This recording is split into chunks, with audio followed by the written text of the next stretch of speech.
সুদামার মা বাবাকে হারানোর পরে সুদামা ধীরে ধীরে কেন ভিখারি হয়ে গেল বলুন তো? বাবার সম্পত্তি ধরে রাখতে পারে না কেন? বাড়িটুকু বিক্রি হয়ে গেল, একেবারে পথের ভিখারি হয়ে গেল কেন?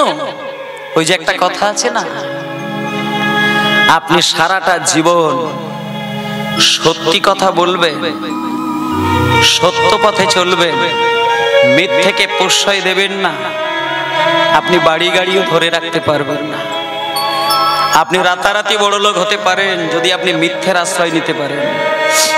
একটা উচ্চ শিক্ষিত ব্যক্তি যদি মনে করে 1 বছরে 10 তলা বাড়ি বানাবে, করে ফেলতেই পারে, কোনো দুঃখ নেই। কিন্তু আপনি যদি মিথ্যে কথা জিহ্বায় উচ্চারণ করবেন না, এটা প্রতিশ্রুতিবদ্ধ হতে পারেন, আপনি বাড়ি গাড়ি করতে পারবেন না।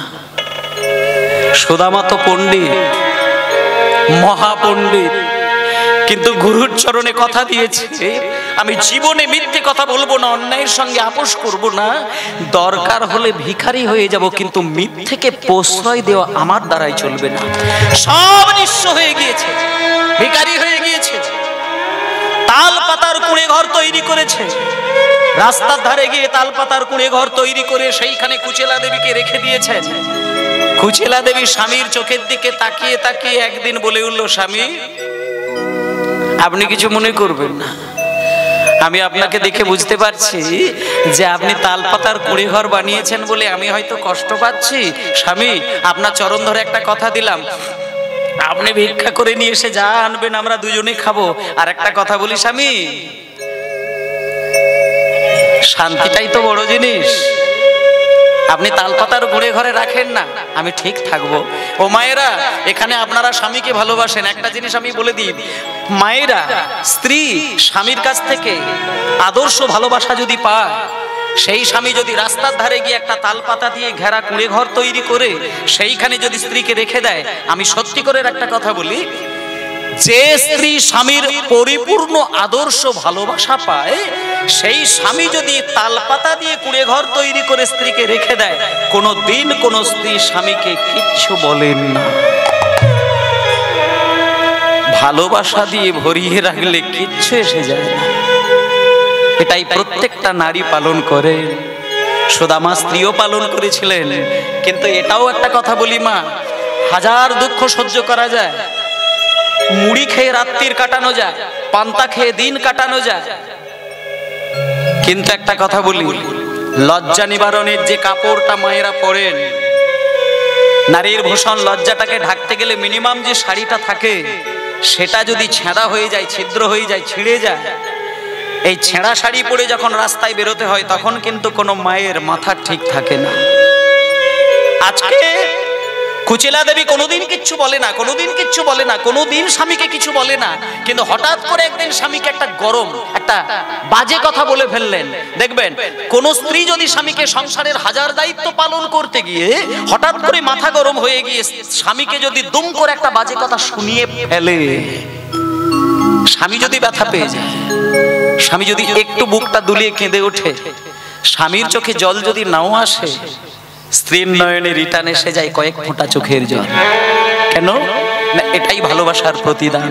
স্ত্রী যদি স্বামীকে কোনোভাবে বাজে কথা বলে, স্বামী যদি কেঁদে ওঠে, স্ত্রী অবশ্যই কাঁদবে। আজকে কুচেলা দেবী স্বামীর কাছে গিয়ে ছেঁড়া শাড়িটাকে পরে সুদামার কাছে গিয়ে বলছেন, স্বামী স্বামী আপনি রাত দিন কুঁড়ে ঘরের মধ্যে দিন কাটাচ্ছেন, কৃষ্ণ কৃষ্ণ কৃষ্ণ বলে বলে কাঁদছেন, আপনি আমার দিকটা ভালো করে একটু তাকিয়ে দেখেছেন? আমি শুনেছি আপনার নাকি প্রাণের বন্ধু কৃষ্ণ নাকি দ্বারকার রাজা, তা তাকে যদি একটু গিয়ে বুঝিয়ে শুনিয়ে বলেন, তাহলে তো আমাকে এত জ্বালা দুঃখ সহ্য করতে হয় না। স্বামী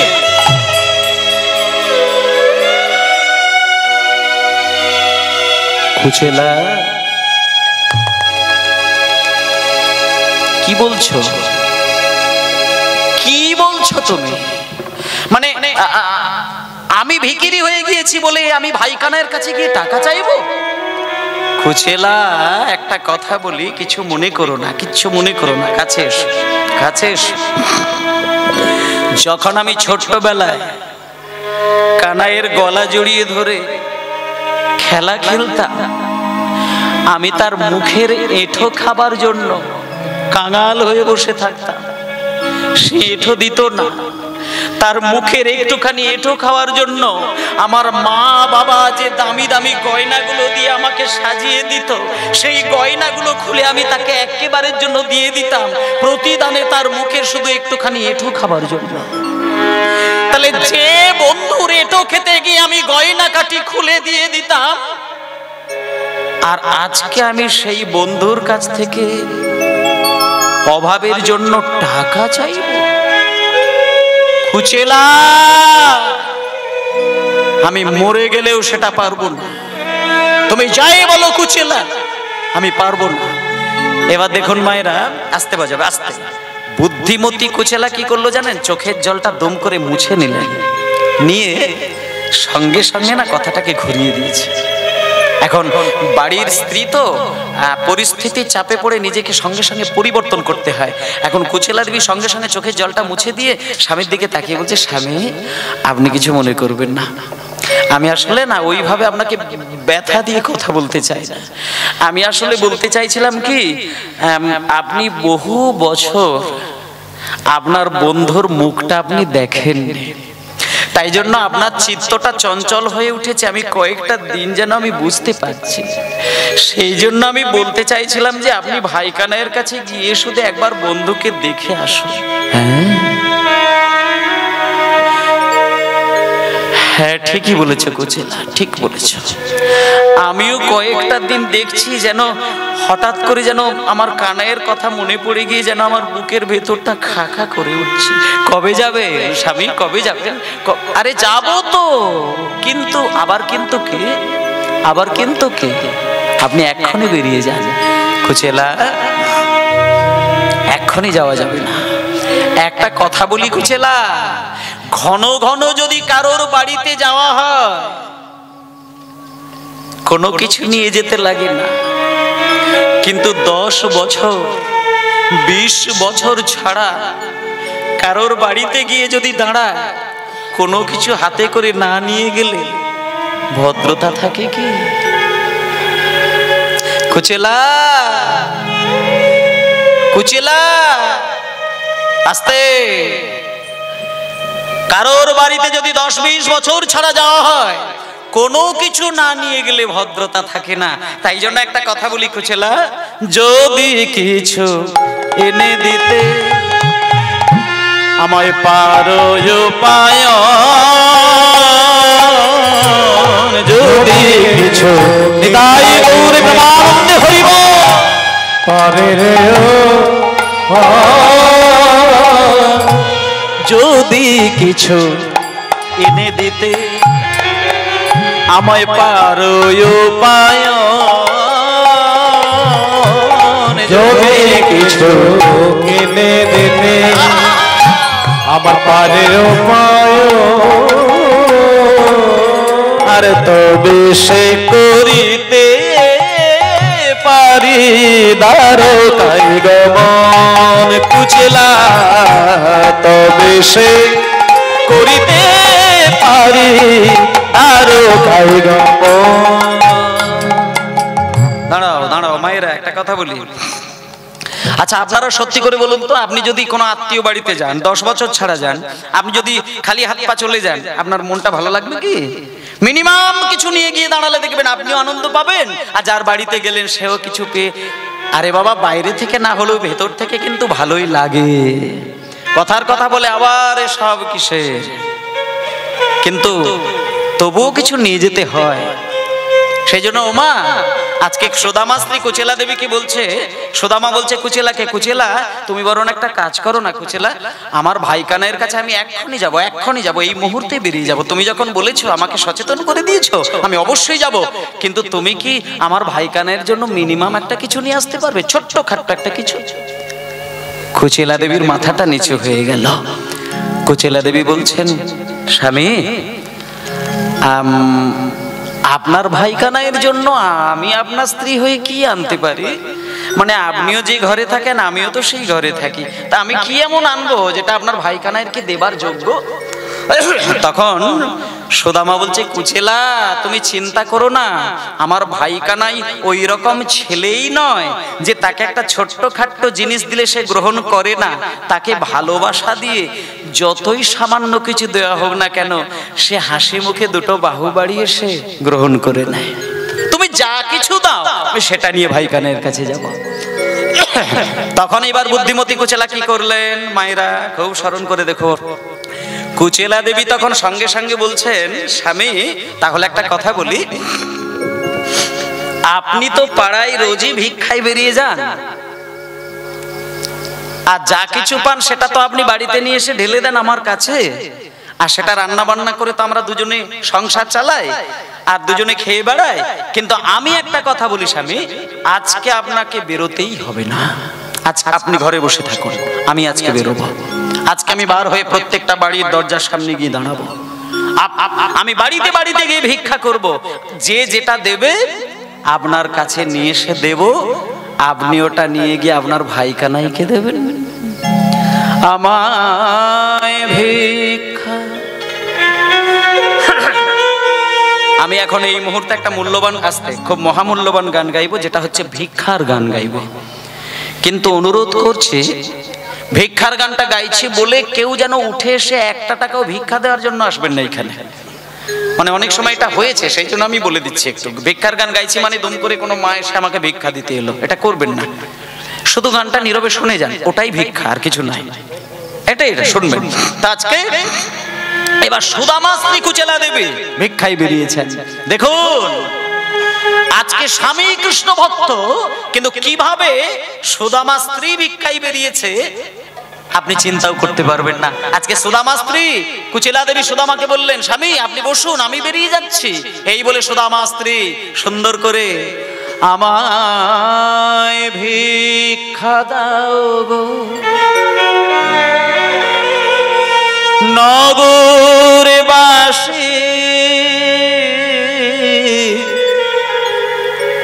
ভিক্ষা দাও আমায়। পরের কথাটা কি বলছে, তোমাদের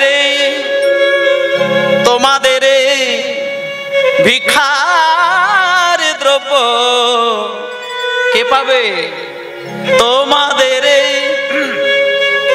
ভিক্ষার দ্রব্য পাবে শ্যামরায়, ভিক্ষা দাও আমায়। হরি হরি হরি হরি বল। ভিক্ষা দাও হে নগরবাসী, আমার ভিক্ষা দাও, আমার ভিক্ষা দাও হে নগরবাসী, আমার ভিক্ষা দাও।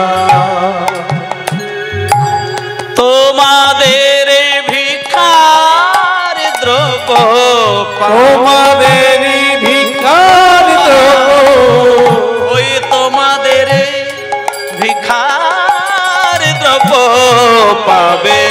মানে ব্যক্তি আছে যারা দরজাটা খুলেই বলছে, ও বৌমা ওটা একবার এইদিকে এসো।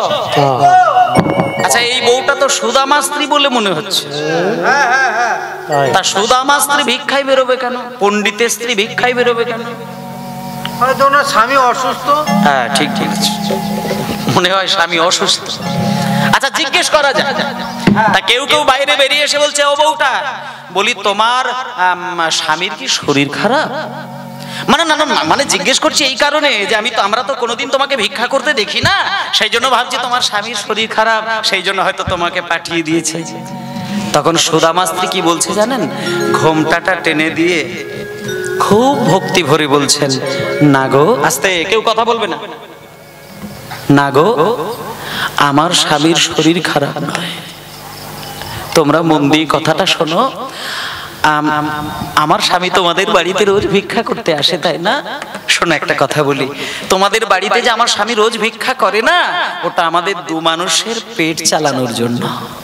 আর আজকে আমি যে তোমাদের বাড়িতে এসেছি ওটা আমাদের জন্য নয়, ওটা ওই রাজা কৃষ্ণচন্দ্রের উপহার হিসেবে যাবে। তোমাদের ভিক্ষার দ্রব্য পাবে শ্যামরা তোমাদের ভিক্ষার জন্য পাবে শ্যামরা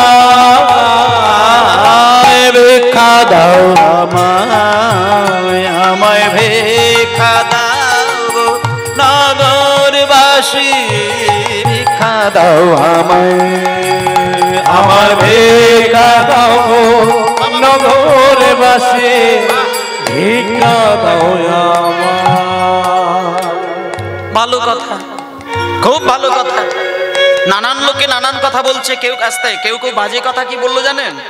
কিছু কিছু ব্যক্তি একেবারে মুখে কোনো লাগাম রাখলো না, যা মুখে এসেছে তাই বলে দিয়েছে। এই যে ও বউটা, সব বানিয়ে বিদিয়ে মিথ্যে কথা বলে আমাদের কাছ থেকে আদায় করতে পারবে না। মানে আজকে তোমার স্বামী ভিক্ষে করে পাই না, ভেতরে ভেতরে বউকে জুটিয়ে দিয়েছে, ভেবেছে বোধহয় আমরা ওই বউয়ের মুখ দেখলে বেশি করে ভিক্ষে দিয়ে দেবো। কিন্তু আমাদেরকে তো চেনো না ও মায়েরা।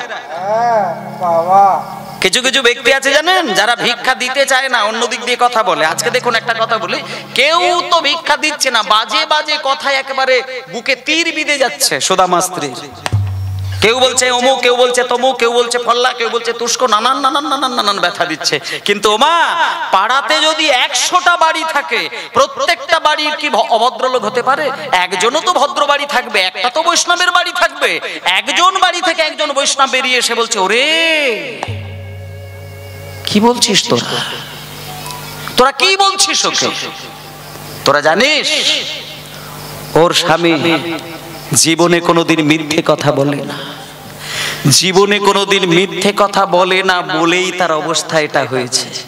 কাজেই সুদামার মতো ব্যক্তি যে তার স্ত্রীকে মিথ্যে কথা বলিয়ে দিয়ে ভিক্ষা পাঠাবে, এটা হতেই পারে না, হতেই পারে না। শোনো বাবা, তোমরা ভিক্ষা যদি নাও দাও, আমি তো একজন বৈষ্ণব, আমি তো ভদ্র মানুষ, আমি ওকে ফেরাবো না। বাবা কাছে এসো, ও মা তুমি কাছে এসো, আঁচল পাতো, আমি তোমাকে ভিক্ষা দিলাম। এই বলে একটা বাড়ি থেকে একজন ভদ্রলোক বেরিয়ে এসে মাত্র 1 মুঠো চিড়ে ভিক্ষা দিলেন। এটা পশ্চিম দিকের পাড়ার গেল। এবার উত্তর দিকের পাড়ায় গিয়েছিল, উত্তর দিকের পাড়াতেও কেউ ভিক্ষা দিতে চাইছেন না, একজন ব্যক্তি বেরিয়ে এসে 1 মুঠো চিড়ে ভিক্ষা দিলেন। দক্ষিণ দিকের পাড়ায় সেখানেও একই ঘটনা, এক বাড়ি থেকে 1 মুঠো চিড়ে ভিক্ষা দিলেন। চারিদিক থেকে 4টে বৈষ্ণবের বাড়ি থেকে 4 মুঠো চিড়ে সুদামার স্ত্রী কুচেলা দেবী ভিক্ষা গ্রহণ করলেন। এইখানে একটা তত্ত্ব বলি মায়েরা, এই যে 4 দিকে উত্তর দক্ষিণ পূর্ব পশ্চিম, এই 4 দিক থেকে 4 জন ব্যক্তি যদি 4 মুঠো চিড়ে না ভিক্ষা দিত, তত্ত্বের দিকে বলছে পশ্চিম দিকের পাড়া থেকে যদি প্রথমেই বেরিয়ে এসে কেউ না ভিক্ষা দিত, পশ্চিম দিকে যত পাড়া, যত গ্রাম, যত জেলা, যত দেশ, যত রাজ্য, সব ভিখারি হয়ে যেত। তত্ত্বটা কি? এইখানটা একটা গভীর তত্ত্বের ব্যাপার। বলছে একটা পাড়ায়, একটা গ্রামে, একটা রাজ্যে, একটা দেশে সবাই যদি কাপুরুষের জন্ম হয়, একটা দেশের মধ্যে প্রত্যেকটা ব্যক্তিও যদি কাপুরুষ হয়, একজন যদি মহাপুরুষ ওই দেশের মাটিতে জন্ম নিতে পারে, ওই একজন মহাপুরুষের জন্য দেশ ধন্য হয়ে যায়। নিতাই গৌর প্রেমানন্দে হরি বল। সেই জন্য 4 দিক থেকে 4 মুঠো চিড়ে নিয়ে সুদামা স্ত্রী কুচেলা দেবী আজকে ভিক্ষা পেয়েছে। ওমা বেশি নয়, মাত্র 4 মুঠো চিড়ে, সে কত কটা হবে? সামান্য কটা হবে। 4 মুঠো চিড়ে নিয়ে যত্ন করে সুদামার বাড়িতে এসেছেন। সুদামার কাছে এসে বলছে, স্বামী স্বামী, এই 4 মুঠো চিড়ে আমি পেয়েছি, এটা কি আপনার ভাইখানাইয়ের জন্য? হ্যাঁ হ্যাঁ কুচেলা, তুমি চিন্তা করো না, তুমি ওটা আমাকে দাও। শোনো একটা কথা বলি, এই যে 4 মুঠো চিড়ে তুমি ভিক্ষা পেয়েছো, এই 4 মুঠো চিড়ে আমরা কেউ কিন্তু খাবো না, আমরা 2 জনেই অনাহারে থাকবো। আমি এই 4 মুঠো চিড়ে নিয়ে সুন্দর করে পুটলি তৈরি করলাম, আর এই 4 মুঠো চিড়ে নিয়ে আমি আজকে আমার ভাই কানাইয়ের কাছে যাব। ও মা, 4 মুঠো চিড়েটাকে নিয়ে যখন একটা আঁচলের মধ্যে জোরে বাঁধতে গিয়েছে, দেখলো 4 মুঠো চিড়ে ছোট্ট হয়ে গিয়েছে। আরে বাবা, 4 মুঠো চিড়েকে যদি জোর করে টাইট দিয়ে বাঁধতে চায়, তা সেটা কত থাকবে? সামান্য হয়ে যাবে। এবার যখন এই ছোট্ট একটি পুটলি তৈরি হয়ে গিয়েছে, সুদামা মনে মনে চিন্তা করলো, এই সামান্য এতটুকু চিড়ের পুটুলি, এটা তো ভাই কানাইকে দেখানো যাবে না, এ তো লোককে দেখানো যাবে না, এটা কাউকে আমি বলতেই পারবো না, কারো সামনে দিয়ে দেখিয়ে দেখিয়ে যেতে পারবো না, এটা বরং বগল দাবায় লুকিয়ে নিয়ে যায়। এই বলে সুদামা ওই 4 মুঠো চিড়ে নিয়ে বগল দাবায় লুকিয়ে লুকিয়ে নিয়ে আর সুদামা স্ত্রীকে ঘরে রেখে দিয়ে, শোনো কুচিলা তুমি কেঁদো না, আমি সুদামা আমি কৃষ্ণের কাছে যাব, সময় মতো চলে আসব, তুমি ভালো থেকো, আমি চললাম। ওরে কানাই রে,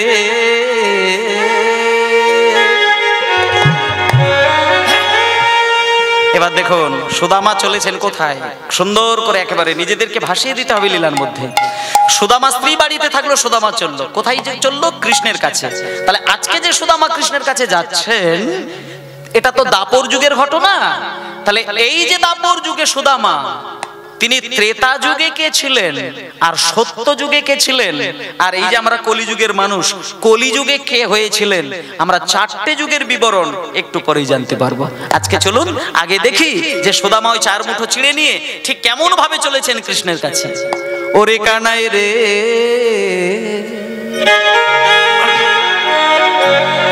কোথায় আমার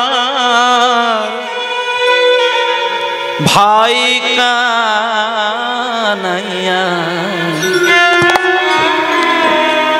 দেখা দে রে ভাই,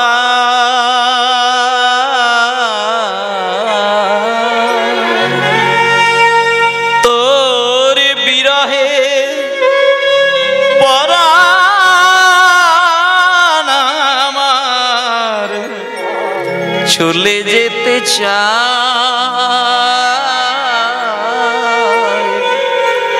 দেখা দে রে ভাই, বলে কোথায় আমার ভাই কানাইয়া, দেখা দে রে ভাই, কোথায় আমার প্রাণে কানাইয়া, দেখা দে রে ভাই, তোর বিরহে পরাণ আমার, তোর বিরহে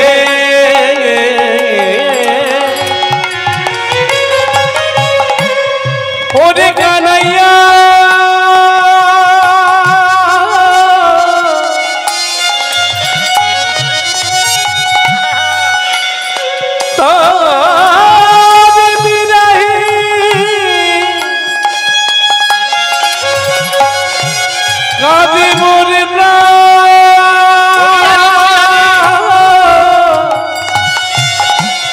ভাই কানাইয়া কানাইয়া রে,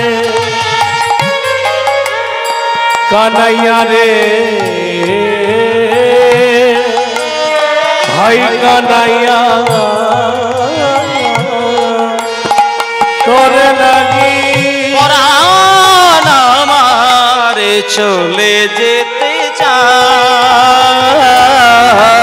দেখা দে রে ভাই, বলে কোথায় আমার ভাই কানাইয়া, দেখা দে রে ভাই, কোথায় আমার প্রাণে কানাইয়া, দেখা দে রে ভাই। জয় নিতাই। ওমা আজকে একটা কথা বলি, আজকে দেখুন সুদামা চলেছেন চলেছেন চলেছেন চলেছেন, যেতে যেতে যেতে যেতে যেতে যেতে যেতে যেতে ওদিকে তো কৃষ্ণ দ্বারকার রাজা হয়ে গিয়েছে, হতে পারে বন্ধু, কিন্তু সে তো রাজা, বিরাট বড় রাজবাড়ি, আর রাজার কাছে সরাসরি কেউ যেতে পারে না, দরজার সামনে কিন্তু 2 জন দারোয়ান থাকে। তা আজকে যখন সুদামা দুম করে ওই দারোয়ানের কাছে গিয়ে দাঁড়িয়েছে, দারোয়ান বলছে, এই যে হ্যাঁ ভিখারি, ভেতরে কোথায় যাবে, দাঁড়িয়ে যাও ওখানে, তুমি। সুদামা বলছে, কে আমি, আমি কে জানো, তোমাদের ওই যে বন্ধু কৃষ্ণ, ওই যে রাজা কৃষ্ণ, ও হচ্ছে আমার বন্ধু। বাবারে, তো হাসিরই ঘটনা গো, কি হলো? আমাদের রাজা কৃষ্ণ তার বন্ধু এই পথের ভিখিরি, হ্যাঁ বেরিয়ে যাও। আমাদের এই রাজা কৃষ্ণ তার বন্ধু ভিখিরি? তখন সুদামা বলছে, হ্যাঁ গো, তোমাদের আমাকে দেখে মনে হচ্ছে না, তাই না? তোমরা একটা কাজ করো, তোমরা তো দুইজন দারোয়ান রয়েছো, একজন দারোয়ান আমার কাছে দাঁড়িয়ে থাকো, আর একজন দারোয়ান ভেতরে গিয়ে তোমাদের কৃষ্ণকে বলবে যে ওই ছোটবেলার বন্ধু সুদামা এসেছে। আর কিছু বলতে লাগবে না, শুধু বলবে ছোটবেলার বন্ধু সুদামা এসেছে। ও যা বলার ওই বুঝিয়ে দেবে, আমি আর কিছু বলবো না। সঙ্গে সঙ্গে দারোয়ান গিয়েছে, দারোয়ান একজন দাঁড়িয়ে রয়েছে, আর একজন দারোয়ান কৃষ্ণের কাছে গিয়েছেন। সিংহাসনে কৃষ্ণ বসে রয়েছেন, কৃষ্ণের সামনে গিয়ে বলছেন, মহারাজ মহারাজ। কি হলো?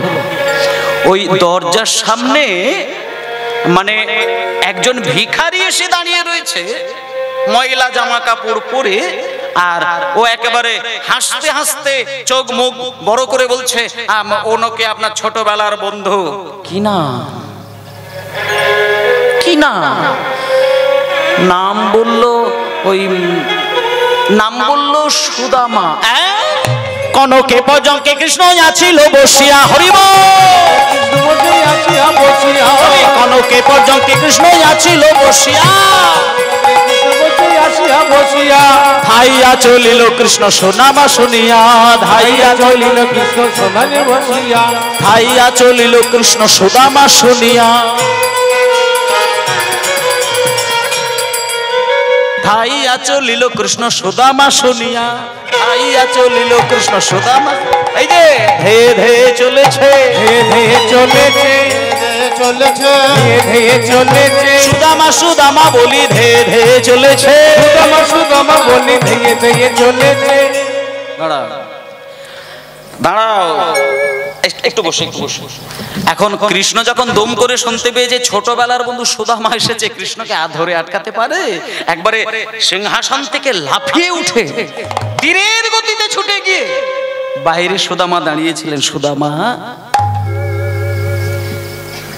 এতগুলো বছর পরে তুই আমার কাছে আসলি, ভেতরে আয়, ভেতরে চল। আস্তে লাইনটা ধরে রাখবে, ভেতরে চল।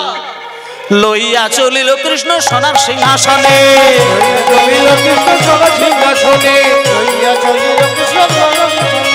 তাহাতে বসায় করি কত না যতনে,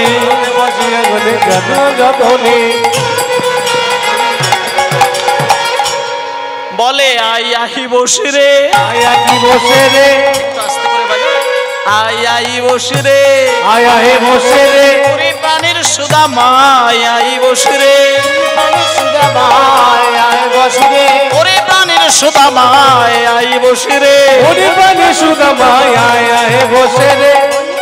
দাঁড়াও দাঁড়াও দাঁড়াও, আই ঢাই নয়, আই ঢাই নয়, খুব ধীরে ধীরে ধীরে, একটুখানি বসো একটুখানি বসো।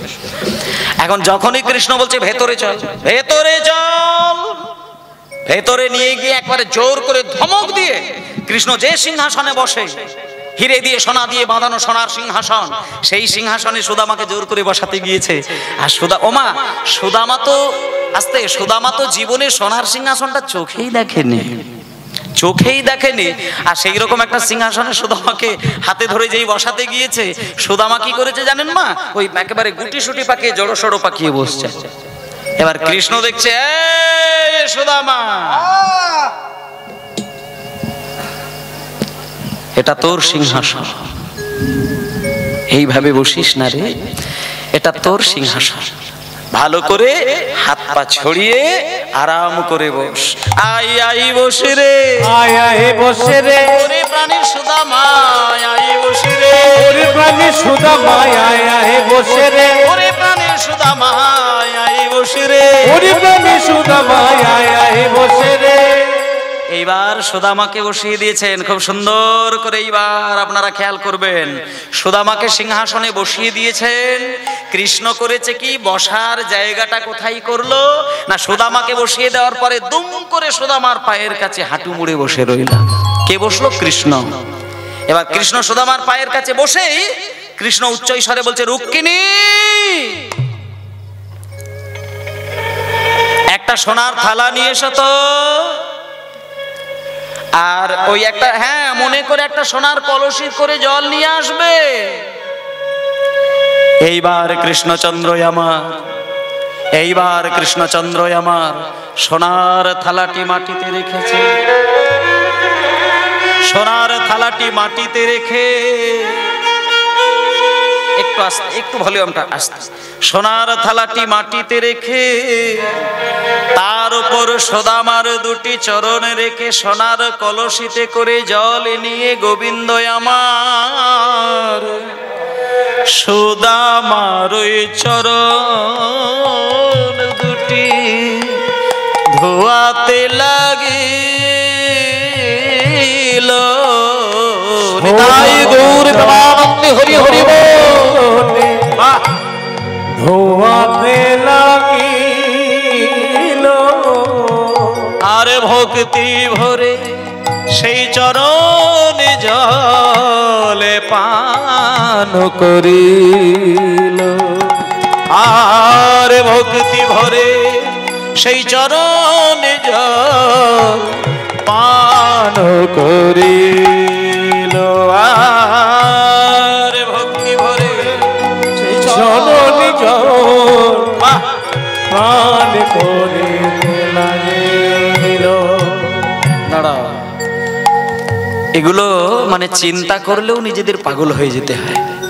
মানে সুদামা হচ্ছে একেবারে পথের ভিখারি আর কৃষ্ণ একেবারে বিশ্ব ব্রহ্মাণ্ডের রাজা, কিন্তু সে করলো কি সুদামার পা দুটোকে সোনার থালায় চাপিয়ে রেখে সোনার কলসিতে করে আর করে জলটা ঢালছে আর ডান হাত দিয়ে সুদামার পা ধুইয়ে দিচ্ছে আর বলছে তোর পায়ে কত ধুলা লেগেছে রে, তোর পায়ে কত হরি হরি লেগেছি, কত ধুলা লেগেছে রে, তোর কত পায়ের ধুলা লেগেছি।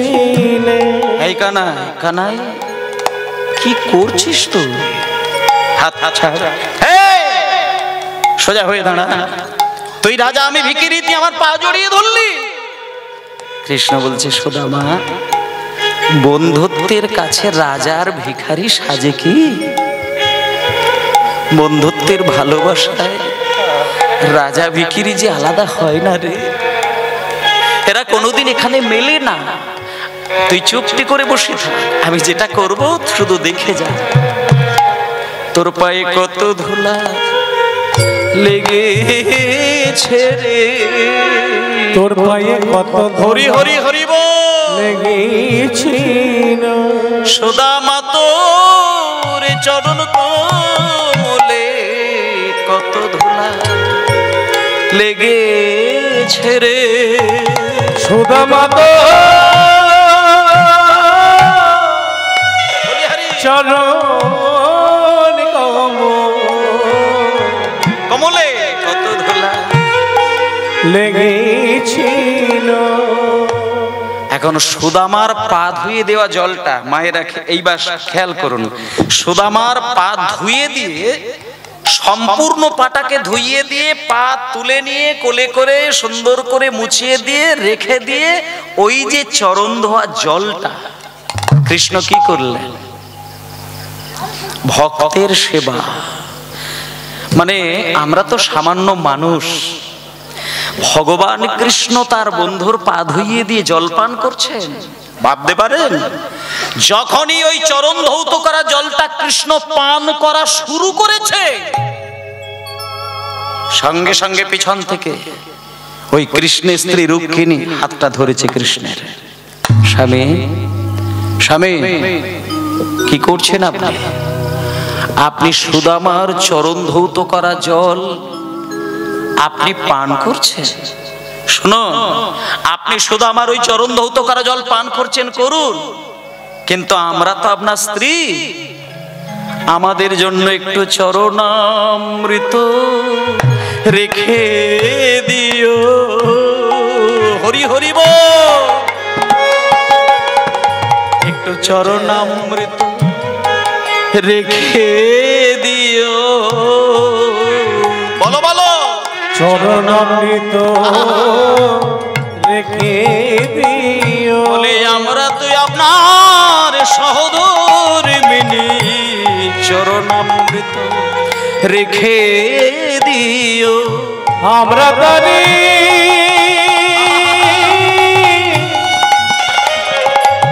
সহধর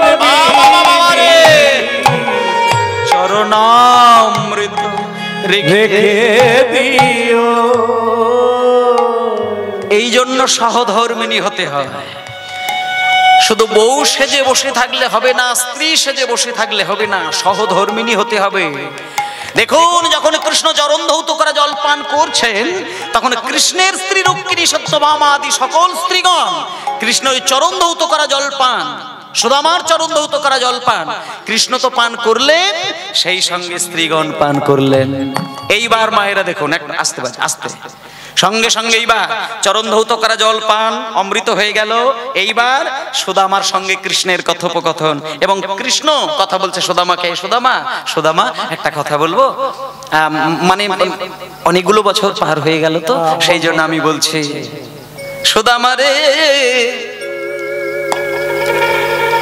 গুরুর চরণে কিবা দক্ষিণা দানিলে, গুরুর চরণে কিবা দক্ষিণা দিলে, আর গুরুর চরণে কিবা দক্ষিণা দানিলে, গুরুর চরণে কিবা দক্ষিণা দিলে, যার ঠাঁই চারিবে ছয় বেদাঙ্গ শিখিলে।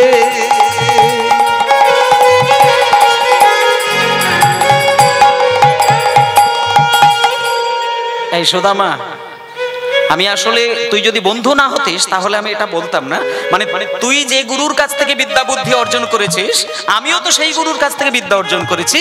তা একটা কথা বলবো, আমি আস্তে, আমার দিকে লক্ষ্য করো, আমি তো গুরুর কাছ থেকে বিদায় নিলাম, আর তুইও তো বাড়ি চলে গেলি, মানে একটা কথা বলতে চাইছি, গুরু দক্ষিণাটা ঠিক মতো দিয়েছিলি তো? সুদামা বলছে, আরে কানাই, তুই অত বলিস না, বলিস না। তুই যখন বেরিয়ে আসলি তার পরক্ষণে আমি তো আসলাম, আমি গুরুর চরণে যথাযোগ্য দক্ষিণা দিয়ে আমি বিদায় নিয়েছিলাম। ও সব কথা বলতে হবে না, আসল কথা বল। এইবার কৃষ্ণ বলছে, এই সুদামা, তাহলে এইবার একটা কথা বলবো, মানে তুই অনেকগুলো বছর পরে আসলি তো, মানে আমি বলতে চাইছি কি যে মানে এতগুলো বছর পরে তো আমার সাথে সাক্ষাৎ করতে আসলি, মানে আমার জন্য তুই কোনো কিছু নিয়ে আসিস না? মানে বৃন্দাবনের কোনো পাকা ফল, কোনো মিষ্টি, কোনো কিছু নিয়ে আসিস না? এখন যখনই বলেছে কোনো কিছু নিয়ে আসিস না, সুদামার সঙ্গে সঙ্গে মনে পড়ে গেল 4 মুঠি চিড়ের কথা। এবার সুদামা কিন্তু বলতেই পারছে না যে তোর জন্য আমি 4 মুঠি চিড়ে এনেছি, এটা বলতেই পারছে। মাথাটা সুদামার নিচু হয়ে গেল। এখন ওই চিড়ের কথা মনে পড়ে গিয়ে যখন সুদামা মাথাটা নিচু করেছে, কৃষ্ণ তখন মাথাটা তুলে দিয়ে বলছে, এই সুদামা, ব্যথা পেয়ে গেলি, কষ্ট পেলি? আরে বাবা, বন্ধুত্বের খাতিরে এরকম রঙ্গ তামাশা চলে রে বাবা, চলে। আমি তোকে একটুখানি ওই মানে তামাশা করে কথা বলছিলাম, মানে বন্ধু হোস তো, সেই জন্য এইভাবে কথা বলছি। তা বলে কি আমি সত্যি তোকে আনতে বলছি? ছেড়ে দে, ওসব খাওয়া দাওয়া বাদ দে। আরে বাবা, খাওয়া দাওয়াটা বড় কথা নয়, তুই এসেছিস এইটাই বড় কথা। ছেড়ে দে, তুই মনে কষ্ট পাস না। তুই খাবার আনলে আমি তোকে ভালোবাসবো, আর না আনলে আমি তোকে ছুঁড়ে ফেলে দেবো, এটা হয় না রে।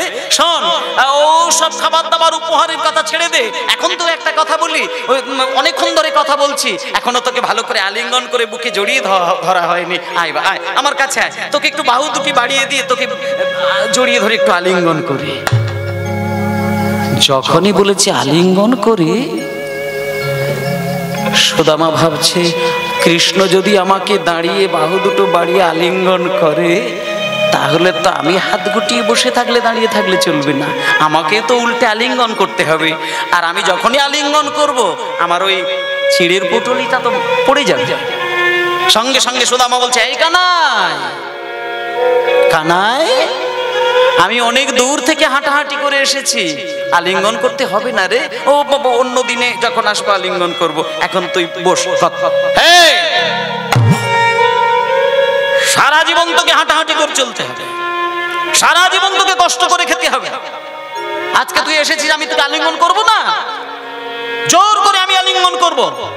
এই বলে সুদামাও চাইবে না, আর কৃষ্ণ জোর করে আপন শক্তি দিয়া শ্যাম আলিঙ্গন করিল। হরি হরি হরি বল, আলিঙ্গন করিল।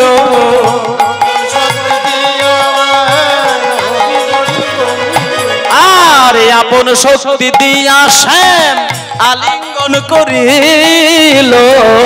শক্তি দিয়া শ্যাম আলিঙ্গন করিল।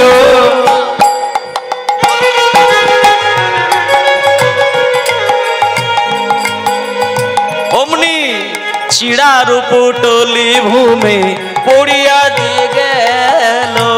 চিড়ার উপরে ভূমে পড়িয়া গেল। আরে চিড়ার পুটলি ভূমে পড়িয়া যে গেল। চিড়ার উপরে ভূমে পড়িয়া যে গেল। সুদামা, তাই বলি সারা জীবন যে ছেলেটা বেদ পাঠ করে তার আবার এই এত ছোট্ট ভুল হয়। এই তোর বগল দাবা থেকে কি পড়লো দেখি, ওটা আমার সামনে নিয়ে আয়। সামনে নিয়ে এসে দেখা, এই বলে কৃষ্ণ সঙ্গে সঙ্গে করেছে কি, জোর করে পুটলিটাকে খুললো। যেই ও মা, এ তো চিড়ে। সুদামা, তুই আমায় এত ভালোবাসিস, আমি রাজা হয়েছি এটা তুই জানিস। আর রাজা হতে গেলে এই প্রত্যেকেই আমাকে দেখতে আসে, যখন দামি দামি মিষ্টি নিয়ে এসে আমার কাছে দাঁড়ায়। আর আমি রাজা, মিষ্টি খেতে খেতে খেতে খেতে জিভের স্বাদ আমার পাল্টে গিয়েছে। আর স্বাদ ফেরানোর জন্য তুই ভাবনা চিন্তা করে চিড়ে নিয়ে এসেছিস। বাহ বাহ, শুধু চিড়ে নিয়ে এসেছিস তাও নয়, চিড়েগুলোকে আবার ভিজিয়ে নিয়ে এসেছিস। শুকনো চিড়ে খেতে গেলে আমার মুখের ভেতরে গিয়ে আমি আঘাত লাগবে, ব্যথা পাবে, সেই জন্য কষ্ট করে তুই ভিজিয়ে নিয়ে এসেছিস। সুদামারে, সুদামারে, তুই সত্যি কথা বলতে কি, আসতে বাজাবে, আমি তো চিড়ে ভিজিয়ে আনি নাই। তবে এই চিড়ে ভিজলো কেমন করে জানো? এই যে ভিক্ষা করা চিড়ে, আমাস্তি কুচিলা চার দারে চার মুঠি ভিক্ষা পেয়েছিল এই চিড়ে। এই চিড়ে ভিক্ষা আমার সামনে নিয়ে এসে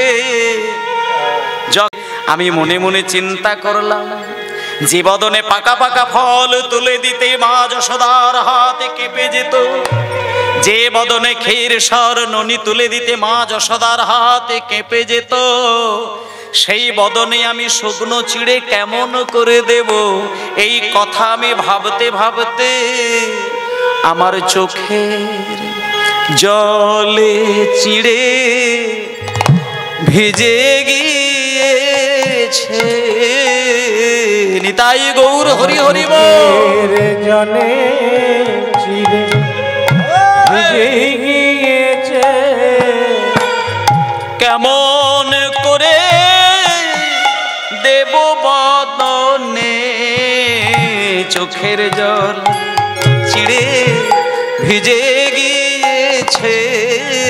আমি কেমন করে দিব বদনে আমার চোখের জল চিড়ে ভিজে গিয়েছে। আজকে আস্তে দাঁড়াও, সুদামা আজকে যে চিড়েগুলো নিয়ে গেছিল এটা তো আলাদা করে জল দিয়ে ভেজানো চিড়ে নয়। ভক্ত যখন ভগবানকে সেবা দেয় চোখের জলেই প্রসাদ হয়ে যায়। আজকে যখন চোখের জলে চিড়ে নিয়ে এসে কৃষ্ণের কাছে সুদামা গিয়ে দাঁড়িয়েছে, কৃষ্ণ বলছে, সুদামা তুই দুঃখ করিস না, দুঃখ করিস না।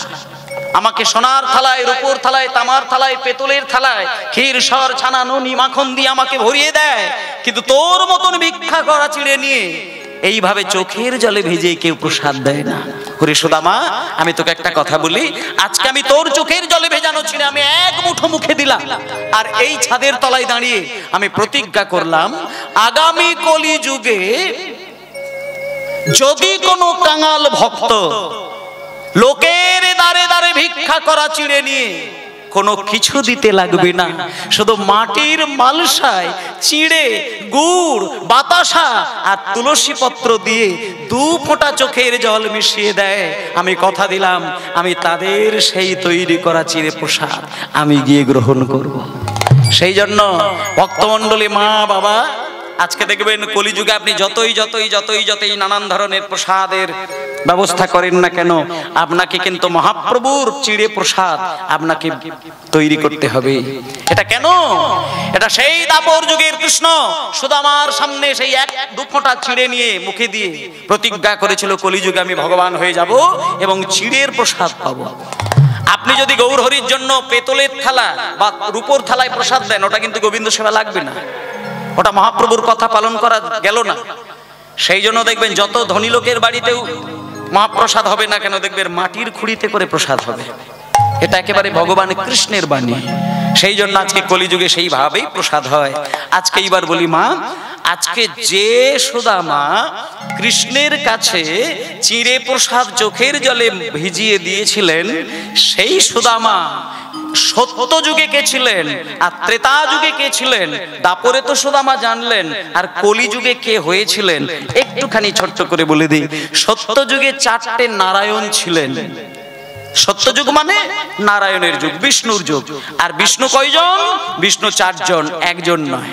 একটা কথা বলি, ভগবান শ্রী বিষ্ণু বৈকুণ্ঠ লোকে বিরাজ করেন, আর বৈকুণ্ঠে কিন্তু 4 জন বিষ্ণু, একজন বিষ্ণু নয়। 4 জনেরই নাম নারায়ণ, 4 জনকেই বিষ্ণু বলেন। 4 জনকে দেখতে একই রকমের, কিন্তু শুধু তাদের নাম তত্ত্বগুলো আলাদা রয়েছে। একজনের নাম বাসুদেব, একজনের নাম শঙ্কর্ষণ, একজনের নাম প্রদ্যুম্ন, আর একজনের নাম অনিরুদ্ধ। এই হলো 4 জন বিষ্ণু। ওমা, এবার এই যে সত্য যুগে 4 নারায়ণ, তার মধ্যে প্রথমটা হয়ে বলেছিলাম কে? বাসুদেব। যখন সত্য যুগের 4 নারায়ণ ত্রেতা যুগে জন্ম নিলেন, 4টে নারায়ণ কিন্তু 4 ভাই রূপে জন্ম নিলেন। ওদিকে 4 নারায়ণের 4 তত্ত্ব, এখানে ত্রেতা যুগে 4টে ভাই হয়ে গেল। বাসুদেব এইখানে হয়ে গেল রাম, শঙ্কর্ষণ এইখানে হয়ে গেল লক্ষণ, প্রদ্যুম্ন এইখানে হয়ে গেল ভরত, আর অনিরুদ্ধ এখানে হয়ে গেল কি? আপনারাই বলুন। বাসুদেব, শঙ্কর্ষণ, প্রদ্যুম্ন, অনিরুদ্ধ, আর ঠিক সেই 4টে তত্ত্ব এইখানে এসে হয়ে গেল রাম, লক্ষণ, ভরত, শত্রুঘ্ন। এই মিলল। এবার আপনাদের বলি, এই ত্রেতা যুগে যিনি ভরতের মতন এক মায়ের পেটের ভাই, মেলে না। ভরত আর রাম ভাই ভাই ভাই ভাই, কিন্তু এক মায়ের পেটের ভাই নয়। ভরতের মা একজন আর রামচন্দ্রের মা একজন। রামচন্দ্রের মায়ের নাম কি? আচ্ছা, রামচন্দ্রের মা কৌশল্যা আর ভরতের মা কইকেয়ী। তাহলে রামের মা আর ভরতের মা এক মা নয়। ভরত আর রাম এক মায়ের পেটের ভাই নয়, কিন্তু কইকেয়ী কিন্তু রামকে আলাদা করে দেখেনি। একটা কথা বলি মা, রাজা দশরথ তার 3টে স্ত্রী, কৌশল্যা, সুমিত্রা, কইকেয়ী। তাহলে এই যে 3 জন স্ত্রী, একটা কথা বলছি বাবা, এই 3 জন স্ত্রীর মধ্যে কৌশল্যা হচ্ছে সব থেকে বেশি ন্যায়পরায়ণা ছিলেন, সুমিত্রা সবার থেকে বেশি সুন্দরী ছিলেন, আর কইকেয়ী কি ছিলেন জানেন? কইকেয়ী ছিল সব থেকে বেশি সেবা পরায়ণা। মানে স্বামীকে সেবা দিয়ে ভরিয়ে রাখার ক্ষমতা কইকেয়ীর মতন কেউ জানতো না। রাজা দশরথের 750টা স্ত্রী। বাল্মীকি রামায়ণ ভালো করে পড়ে দেখবেন, রাজা দশরথের 750টা স্ত্রীর বিবরণ পাওয়া যায়। তার মধ্যে 3 জন স্ত্রীকে প্রদান করা হয়েছে, কৌশল্যা, সুমিত্রা, কইকেয়ী। এই 3 জনকে প্রদান করার কারণ, একজন সব থেকে বেশি সুন্দরী, আর একজন বেশি ন্যায়পরায়ণা, আর একজন সব থেকে বেশি সেবাপরায়ণা। এবার ওমায়েরা, কইকেয়ী এত সুন্দর স্ত্রী ছিল যে কইকেয়ীর মতন স্বামী ভক্তি ওই 750টা স্ত্রীর মধ্যে কেউ ছিল না। একদিনকে রাজা দশরথের বুড়ো আঙুলের নখের আগায় একটা বিষাক্ত ফোঁড়া, পুঁজ রক্ত গলে গলে পড়ছে। ভেতরে পোকা কিলবিল করছে, দুর্গন্ধে রাজপ্রাসাদে কেউ থাকতে পারে না। ধন্বন্তরী এসে বলল, সর্বনাশ, তোমাদের স্বামীকে বাঁচানো যাবে না, বাঁচানো যাবে না। 750টা স্ত্রী না পাগল হয়ে ওই ধন্বন্তরীর চরণে আছাড় খেয়ে কেঁদে কেঁদে বলেছিল, স্বামীকে বাঁচিয়ে দিন, যা চাইবেন আমরা তাই দিয়ে দেব। তখন ওই ধন্বন্তরী কবিরাজ বললেন, শুনুন একটা কথা বলি, আস্তে আস্তে বাজাবে, একটা কথা বলি। এই যে তোমরা 750টা স্ত্রীগণ দাঁড়িয়ে রয়েছো, তোমাদের স্বামীর এই বুড়ো আঙুলের নখের আগায় যে বিষাক্ত দুর্গন্ধ গলিত পুঁজ রক্ত ফোঁড়া, এটা ভালো হতে পারে একটাই উপায়। এই এতগুলো স্ত্রী যে তোমরা দাঁড়িয়ে রয়েছো, এদের মধ্যে কেউ কি আছো যে এই পচা গলা পোকা পড়ে যাওয়া পুঁজ রক্ত, সেই যে ফোঁড়াটা মুখ দিয়ে চুষে ভেতর থেকে পুঁজ রক্তগুলো বাইরে বার করে দিয়ে জীবের লালাটা সরাসরি ভেতরে লাগিয়ে দিতে পারবে? 750 স্ত্রীগণ বললেন, আচ্ছা কবিরাজ ঠাকুর, মুখ দিয়ে চুষে পুঁজ রক্ত বাইরে বার করলে ফোঁড়া সেরে যাবে? হ্যাঁ সেরে যাবে। পারবে কেউ? যখন পারবে তাহলে এই ফোঁড়া সারবে। বলার সাথে সাথে কি দৃশ্য দেখা গেল জানেন মা? 749টা স্ত্রী নাকে কাপড় চাপা দিয়ে এক এক করে রাজপ্রাসাদের বাইরে বেরিয়ে গেলেন। কইকেয়ী স্বামীর চরণ ছেড়ে এক পাও উঠল না। কইকেয়ী বললেন, কবিরাজ ঠাকুর, আমি স্বামীর ওই পুঁজ রক্ত গলিত ফোঁড়াটা মুখ দিয়ে চুষব। আমার এই হাতের শাখা, সিঁথির সিঁদুর, যে স্বামীর জন্য, সেই স্বামীর গলিত পচা পুঁজ রক্ত ফোঁড়া যদি মুখ দিয়ে চুষতে গিয়ে আমার জীবন শেষ হয়ে যায়, আমি হাসি মুখে সেই জীবন বিসর্জন দেব। আমি পুঁজ রক্ত গলা ফোঁড়া চুষব। এই বলে কইকেই কিচ্ছু মনে করে, কিচ্ছু মনে করে গলিত পচা দুর্গন্ধ ওই পুঁজ রক্ত ফোঁড়াটা মুখ দিয়ে চুষে ভেতরের লালা সম্পূর্ণ রূপে ভেতরে লাগিয়ে দিয়ে ফোঁড়াটাকে সারিয়ে দিলেন। যখন রাজা দশরথ সুস্থ হয়ে গেল, রাজা দশরথ কইকেয়ীর হাতটা ধরে একটু আড়ালে নিয়ে গিয়ে কাঁদতে কাঁদতে বুকে জড়িয়ে ধরে বলছে, কইকেয়ী, আমি তো মরেই যেতাম, তুমি এত কষ্ট করলে, তুমি আমার এই ফোঁড়াটা সারিয়ে দিলে।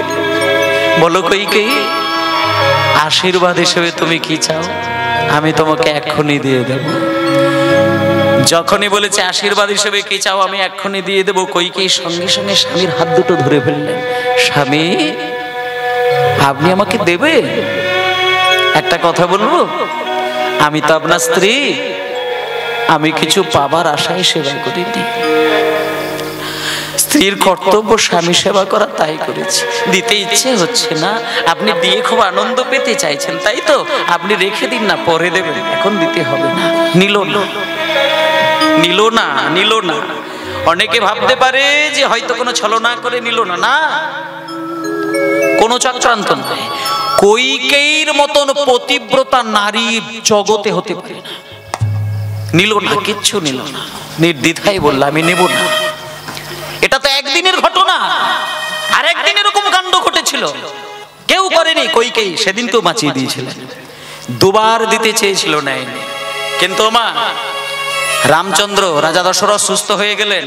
রাজা দশরথ একদিনকে চিন্তা ভাবনা করলেন যে আমি কবে বেঁচে থাকবো, কবে মরে যাবো ঠিক নেই। আমি বেঁচে থাকতে থাকতে আমার বড় ছেলে রামকে আমি রাজা করে দিয়ে মরে যাব, আমি স্বর্গে গিয়ে শান্তি পাবো। এই বলে মায়েরা দেখুন, রামচন্দ্রের অভিষেক হবে। হাজার হাজার মানুষ এসেছেন, মুনি ঋষিগণ এসেছেন, সকলে মিলে বসে রয়েছেন। কত আনন্দ, কত ভালোবাসা, কত উচ্ছ্বাস।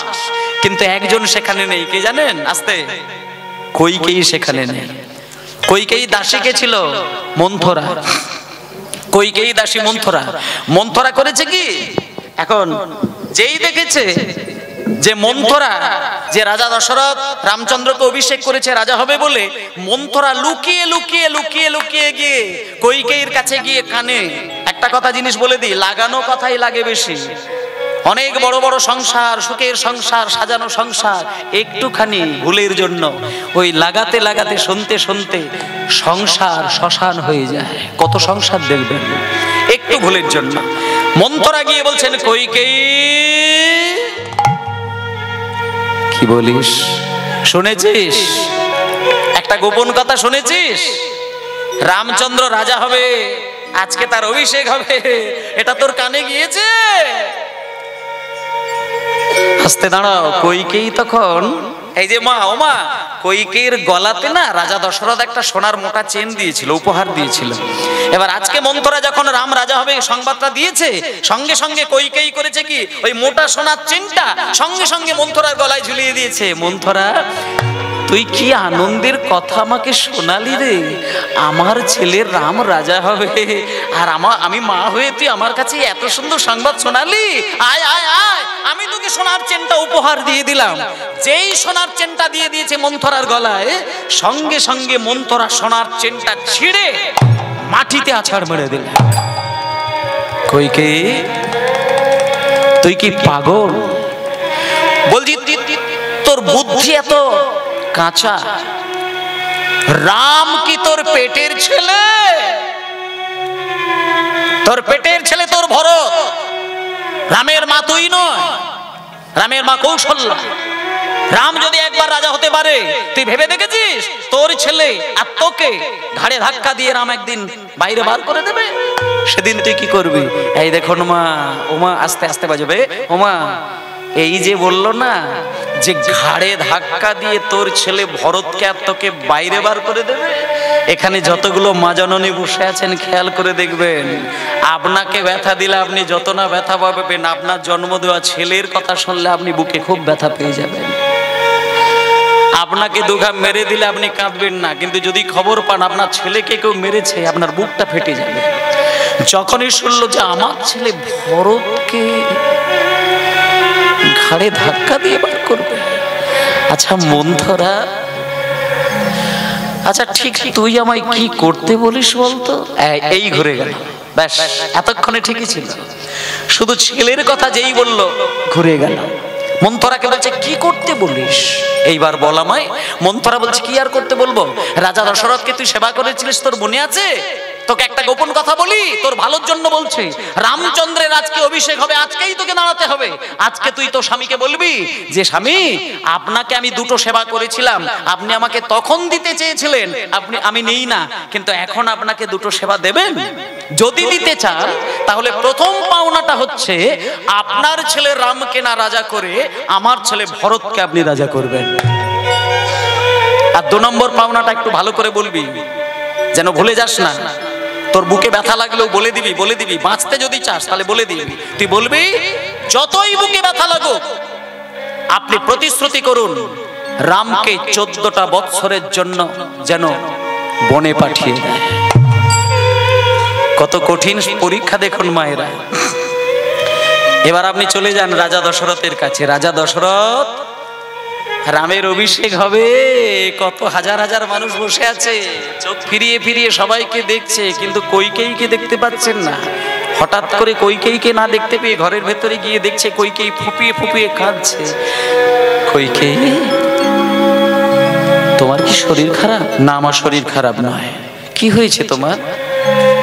স্বামী, একটা কথা বলবো, আজকে রামের অভিষেক হচ্ছে তাই না? একটা আমার সামনে দাঁড়িয়ে আপনাকে যে দুটো সেবা করেছিলাম আপনি আমাকে দেবেন? রাজা দশরথ বলছে, কি কইকেয়ী, আমি তো তোমাকে তখনই বলেছিলাম, তুমি বলো কি চাও? সঙ্গে সঙ্গে রাজা দশরথকে বললেন, আপনি আমাকে প্রতিশ্রুতি করুন আপনার ছেলে রামকে না রাজা করে আমার ছেলে ভরতকে আপনি রাজা করবেন। আর 2 নম্বর প্রতিশ্রুতি, আপনার ছেলেকে আজকে থেকে 14টা বৎসরের জন্য আপনি বনে পাঠিয়ে দেবেন। রাজা দশরথের চোখ থেকে বন্যার মতো জল গড়িয়ে যাচ্ছে। রাজা দশরথ, একটা কথা বলি মা, রাজা দশরথ কিন্তু সত্যবদ্ধ। যখনই কথাটা শুনেছি না, কাঁদতে কাঁদতে কইকেয়ীর দিকে তাকিয়ে বলছে, কইকেয়ী কিছু বলেনি, শুধু একটা কথা বলেছে। আমি একটা কথা বলি, তুমি যা চেয়েছো তাই দেবো, শুধু একটা কথা তুমি শুনে রাখো, যেদিন আমার বুড়ো আঙুলের নখের আগায় বিষাক্ত ফোঁড়া হয়ে গিয়েছিল, যেদিন আমার সর্ব অঙ্গে ঘা হয়ে গিয়েছিল, সেদিন ওই ঘায়ের যন্ত্রণায় ওই পড়ার যন্ত্রণায় সেদিন যদি আমার মৃত্যু হতো, আমার সুখের মৃত্যু হতো। আজকের এই দিনের জন্য তুমি আমায় বাঁচিয়েছিলে। একটা কথা বলি কইকেই, আমি তোমায় কথা দিলাম, আমার ছেলে রামকে না রাজা করে তোমার ছেলে ভরতকে আমি রাজা করব। আর 2 নম্বর পাও না, আজ থেকে রামকে 14 বছরের জন্য বনে পাঠিয়ে দাও। ব্যাস হয়ে গেল, ভেঙে গেল সংসার। রাম চলে যাচ্ছে। রামের মতো ছেলে হয় না মা, রামের মতো ছেলে হয় না, রামের মতো ছেলে পাওয়া যাবে না। রাম বাবার উপরে একটা কথা বলতে শেখেনি। বাবা শুধু বলে দিয়েছে 14 বছরের জন্য চলে যা। রাম একটা প্রশ্ন করেনি কেন যাব, এটা প্রশ্ন করে না। রাম বেরিয়ে গেল, বাবাকে প্রণাম করে বেরিয়ে যাচ্ছে। কৌশল্যা কেঁদে কেঁদে পাগল, কইকেয়ীর কি আনন্দ। কিন্তু মায়েরা এটা জানেন, ওই যে রাম চলে গেল, রামের বিরহে রাজা দশরথ মারা গিয়েছিল। যখন রামের বিরহে রাজা দশরথ মারা গেল, ভরত তখন মামার বাড়িতে ছিল। ভরত কিন্তু বাড়িতে ছিল না। ভরত যদি বাড়িতে থাকতো, ভরতের মতো ভাই যদি কোনো দাদার কপালে আসে, কোটি কোটি জন্মের স্বীকৃতি থাকলে তবে ভরতের মতো ভাইকে পাওয়া যায়। ভরত এসে দেখলো বাবা মারা গিয়েছে, রাম নেই, লক্ষ্মণও নেই, সীতা দেবীও নেই। তখন মায়ের উপরে রাগ করে বলছে, মা তোমাকে মা বলতে আমার ঘেন্না করে, ইতিহাস তোমাকে ক্ষমা করবে না মা। তুমি ভেবেছো রাম রাজা হবে, তোমার বুকে ব্যথা আসবে, আর আমি রাজা হলে তোমার আনন্দ হবে। আমি তোমাকে কথা দিলাম, তোমার মনোবাসনা আমি পূর্ণ হতে দেব না মা। আমি রামকে রাজা করাবো, আমি ছুটে গিয়ে দাদাকে গিয়ে রাজা করাবো, আমি জোর করে দাদাকে নিয়ে সে রাজা করব। এই বলে মায়ের উপরে রাগ করে যা তা মাকে বলে বেরিয়ে গেল ভরত। ভরদ্বাজ মুনির আশ্রমে গিয়ে কয়েকটা মাস কাটিয়ে দিল। রামচন্দ্রকে গভীর জঙ্গলে গিয়ে বসে থাকতে দেখে ভরত আছাড় খেয়ে বলল, দাদা চলো, আমি এসেছি তোমায় আনতে, তুমি আমার সঙ্গে যাবে। ভাইকে টেনে নিয়ে বুকে জড়িয়ে ধরে বলছে, ভাই একটা কথা বলবো, রাজা যদি হতে তোর ইচ্ছে না হয় তুই হবি না, কিন্তু আমাকে নিয়ে যেতে পারবি না। আমাকে এই জায়গা থেকে এক পাও টলাতে পারবি না। কেন জানিস? আমি তোদের বড় ভাই। আমি বাবার চরণ ধরে কথা দিয়েছি, আমার বুক ফেটে গেলেও আমি ওই রাজবাড়িতে 14 বছরের নিচে আমি যাব না। আমি যাব না রে, তুই চলে যা, তুই চলে যা, আমাকে অনুরোধ করবি না, তুই চলে যা, তুই চলে যা। তখন ভরত কিচ্ছু বলল না, হাত জোড় করে বলল, দাদা তোমার ধর্ম তোমার সত্য তোমার কাছেই থাক, আমার ধর্ম আমার কাছেই থাক, তোমাকে যেতে হবে না। এসেছি যখন আমি এমনি ফিরে যাব না। তোমার ওই পাদুকা দুটি আমার মাথায় দাও, আমি পাদুকা দুটি নিয়ে গিয়ে বাড়িতে যাব। রাজা আমি হব, রাজত্ব আমি শাসন করব, কিন্তু সিংহাসনে আমি বসবো না। সিংহাসনে তোমার পাদুকা দুটি রেখে প্রত্যেক দিন সকালে পাদুকাকে প্রণাম করে ওই পাদুকার মর্যাদা রক্ষার জন্য আমি মাটিতে আসন পেতে রাজত্ব শাসন করব। তাই সেই ভরত দাদা রামকে এত ভালোবাসে, এত ভালোবাসে, রামের পাদুকা প্রত্যেক দিন সকালে উঠে প্রণাম করে। আর সেই পাদুকার মর্যাদা হিসেবে মাটিতে বসে ভরত রাজত্ব করেছিলেন। এবং কোন জায়গায় রাজত্ব করেছিলেন? মায়ের উপরে এত তার রাগ ছিল, মায়ের কাছে আর ফেরত যায় না। যে জায়গায় রাজত্ব করেছিল সেটা হলো নন্দীগ্রাম। কিন্তু এই নন্দীগ্রাম না, আপনাদের মেদিনীপুর নন্দীগ্রাম নয়, উত্তর ভারতের একটি জায়গা নন্দীগ্রাম, সেইখানে গিয়ে ভরত রাজত্ব করেছিলেন। তাহলে আজকে দেখুন, আজকে যে ভরতের ঘটনা শুনছেন, যে দাদা রামকে ছাড়া জানে না, আজকে সেই ভরতই দাপর যুগে শ্রীকৃষ্ণের প্রিয় বন্ধু, নাম হলো সুদামা। এই যে সুদামার কথা শুনছেন, এ হচ্ছে সেই ভরত, আজকে দাপরে সুদামা হয়ে এসেছেন। এবার দেখতে দেখতে ওমা অনেকগুলো দিন কেটে গেল। সুদামা অনেকগুলো দিন কাটিয়ে দিলেন কৃষ্ণের সাথে। এইবার বেরিয়ে যাচ্ছে, বিদায় নেবে।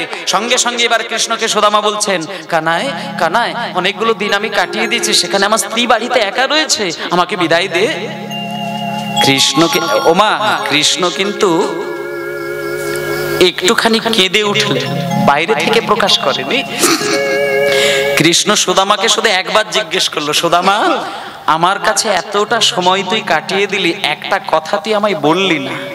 আচ্ছা আমি তোকে জিজ্ঞেস করি, তোর সংসারে কোনো অভাব নেই তো? সুদামা বলছে, কানাই আমার সংসারে কোনো অভাব নেই, আমি খুব ভালো আছি। আমি খুব সুখে আছি, খুব শান্তিতে আছি, আমি খুব ভালো আছি, তুই ভালো থাকিস, আমি চললাম। একটা কথা বলি মা, কে সুখে আছে আর কে দুঃখে আছে, কে অভাবে আছে, কে সচ্ছলতায় দিন কাটাচ্ছে, এটা আপনি ভগবান কৃষ্ণকে লুকিয়ে রাখবেন? সুদামার সংসারে কতটা অভাব সেটা কৃষ্ণকে আলাদা করে জানাতে হবে। কৃষ্ণ জানেন যে সুদামার সংসারে কত অভাব, কিন্তু সুদামা মুখ ফুটে বলছে না দেখে কৃষ্ণ জিজ্ঞেস করলেন, কিন্তু তাতেও সুদামা বলছে আমার কোনো অভাব নেই। কৃষ্ণ কেঁদে উঠলেন, সুদামা তুমি বাড়ি যাও, আমি অনুমতি দিলাম। এইবার সুদামা বাড়ি যাবে, বেরিয়ে যাচ্ছেন, সুদামা চলে যাচ্ছে আর কৃষ্ণ দরজার সামনে দাঁড়িয়ে রয়েছেন। সুদামা যখন চলে যাচ্ছে কৃষ্ণ পিছন থেকে দেখছে আর বলছে, সুদামা তোর সংসারে এত অভাব আমি জানি, তবু তুই আমাকে ভুলেও কিচ্ছু চাইলে না, তুই আমার বন্ধু, বাড়িতে গিয়ে দেখবি আমি তোকে কি দিয়েছি। আর সুদামাও কৃষ্ণের কাছ থেকে বিদায় নিয়ে যখন গভীর জঙ্গলের পথে এসেছে, সুদামা তখন একটা কথা বলছেন। এখন আমি যে গানটা গাইবো একটা লাইনের গান, এটা সুদামার একেবারে নিজের মুখের কথা। কোয়াং দরিদ্র পাপিয়া ক কৃষ্ণ শ্রী নিকেতন ব্রহ্মবন্ধু হৃদয় মহান বাহুভ্যাং পরিরম্ভিত। এটা সংস্কৃত ভাষার পদ, সুদামার একেবারে নিজের লেখা, নিজের বলে যাওয়া কথা। মানে বাড়ি ফিরতে ফিরতে গভীর জঙ্গলে দাঁড়িয়ে সুদামা কিছুক্ষণ ধরে কেঁদে কেঁদে এই কথাটা ভেবেছিলেন, কোহাং দরিদ্র পাপিয়ান, বলছে কোথায় আমি একজন দরিদ্র আবার পাপী, ক কৃষ্ণ শ্রীনিকেতন, আর কোথায় কৃষ্ণ মা লক্ষ্মীর গৃহস্বরূপ, ব্রহ্ম বন্ধু হৃদয় মহা, আমি শুধু তার ছোটবেলার প্রাণের বন্ধু, বাহুভ্যাং পরিরম্ভিত। আমি ভিখারি হয়েও আমাকে দেখা মাত্র সে আমাকে বুকে জড়িয়ে ধরেছে। আমি আর কিছুই চাই না, হরি হরি হরি বল, হরি হরি বল, চাই না, জন্মে জন্মে বন্ধু হতে পারি, আর কিছুই চাই না, হরি আমি জন্ম জন্ম বন্ধু হতে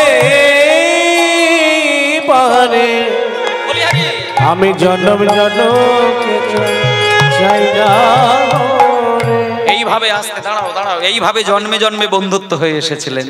মানে সুদামা কিছু চায় না, একটা জিনিসই চায়, শুধু ভগবানের আলিঙ্গন। আর কি চাইবে? ভগবান যদি কাউকে আলিঙ্গন করে কি চাইবার দরকার মা? তাই আজকে সেই সুদামা যখন বাড়িতে এসেছে, দেখলো তালপাতার কুড়ে ঘর নেই, বা বেশে রাজপ্রাসাদ তৈরি করে দিয়েছে, এসে তো কান্নাকাটি করছে। হঠাৎ করে দেখলো রাজপ্রাসাদের সামনে দাঁড়িয়ে রয়েছেন সুদামার স্ত্রী কুচেলা দেবী। দেখে চিনতে পার, কুচেলা এ তুমি কি রূপে দাঁড়িয়েছো? কুচেলা বলছে, স্বামী আপনি যেদিনকে আমাকে রেখে দিয়ে আপনার ভাই কানের কাছে গেলেন, তার পরের দিনে বিশ্বকর্মা এসে এই রাজপ্রাসাদ তৈরি করে দিলেন, স্বয়ং কুবের এসে আমাকে ধনরত্ন দিয়ে উজাড় করে দিলেন, আর মা লক্ষ্মী দেবী এসে আমাকে সর্ব অলঙ্কারে ভূষিতা করে দিলেন। সঙ্গে সঙ্গে সুদামা বলছেন, ওরে কানাই, তুই আমাকে সর্বস্ব ধন দিয়ে ভুলিয়ে রাখতে চাইছিস, কিন্তু আমি তো তোকে ওইভাবে ভুলবো না রে। একটা কথা বলি মা, কৃষ্ণকে যদি কেউ সর্বহারা হয়ে ভালোবাসেন, এইভাবেই তার জীবনটা পরিপূর্ণ হয়ে যায়, পুষ্ট লাভ করে।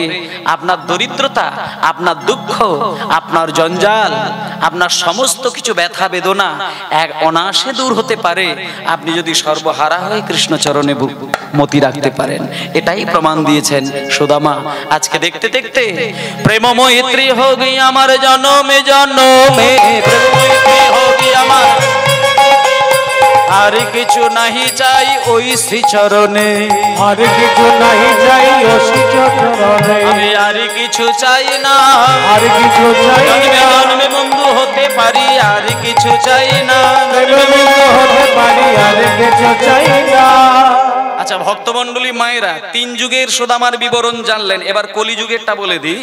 কলিযুগে দ্বাদশ গোপাল আপনারা জানেন। দ্বাদশ গোপালের মধ্যে একজন গোপালের নাম জানেন, সুন্দরানন্দ পণ্ডিত, এটা আপনারা শুনেছেন। দ্বাদশ গোপালের মধ্যে একজন গোপাল সুন্দরানন্দ পণ্ডিত, বাংলাদেশের যশোর জেলায় তার আশ্রম এখনো রয়েছে। আপনারা যদি সেইখানে বেড়াতে যান দেখবেন সুন্দরানন্দ পণ্ডিতের আশ্রম, যেটা ছিলেন ওই দাপরের সুদামার পরের জন্ম সুন্দরানন্দ পণ্ডিত। এবং এই সুন্দরানন্দ পণ্ডিত তিনি এত বড় বৈষ্ণব ছিলেন, এটা প্রমাণ। সুন্দরানন্দ পণ্ডিতের ওই আশ্রমের ভেতরে একটা জামির গাছ ছিল। সেই জামির গাছের তলায় সকালবেলা বসে কেঁদে কেঁদে ভেবেছিল, এই জামির গাছটা যদি জামির গাছ না হয়ে কদম গাছ হতো, কদম ফুল ফুটতো, আর সেই কদম ফুল দিয়ে আমি কৃষ্ণকে সেবা দিতাম। সঙ্গে সঙ্গে 5টা কদম ফুল ওই জামির গাছে ফুটেছিল, এবং সেই ফুল দিয়ে ভাই কানাইয়ের সেবা করেছিল। সুন্দরানন্দ ঠাকুর বন্দি বড়ই আসে গো, সুন্দরানন্দ ঠাকুর বন্দি বড়ই আসে গো, ফোটালো কদম্ব ফুল জামিরের গাছে গো।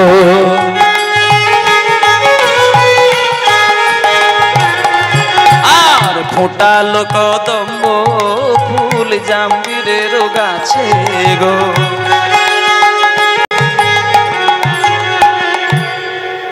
এই সুন্দরানন্দ পণ্ডিতের আশ্রম এখন আপনারা দেখতে চাইলে, ভাগ্য ভালো থাকলে আপনারা যশোর জেলায় গিয়ে দেখবেন। তাহলে আজকে গতকালকে আপনারা কীর্তন নামের অমৃত আপনারা আস্বাদন করেছিলেন। আমার অনেক ভাগ্য ভালো যে আপনাদের মতন এই অনুরাগিনী ভক্তবৃন্দের চরণ ধুলা আজকে আমি পেয়েছি, আমি ধন্য হলাম। আগামী দিন আবার কীর্তন গান হবে, আপনারা এইভাবেই সহযোগিতা করবেন, যাতে করে এই হরিবাসর আরো উন্নত উজ্জ্বল রসে সমৃদ্ধি লাভ করে, এই আশা রেখে আজকে আমরা 4 যুগের সুদামার জন্ম বৃত্তান্ত আমরা শুনলাম। এবার সবাই মিলে আপনারা একবার বলুন, সুন্দরানন্দ পণ্ডিত কি জয়, কৃষ্ণ সুদামা কি জয়, বৃন্দাবন ধাম কি জয়, আপন আপন গুরুদেব কি জয়।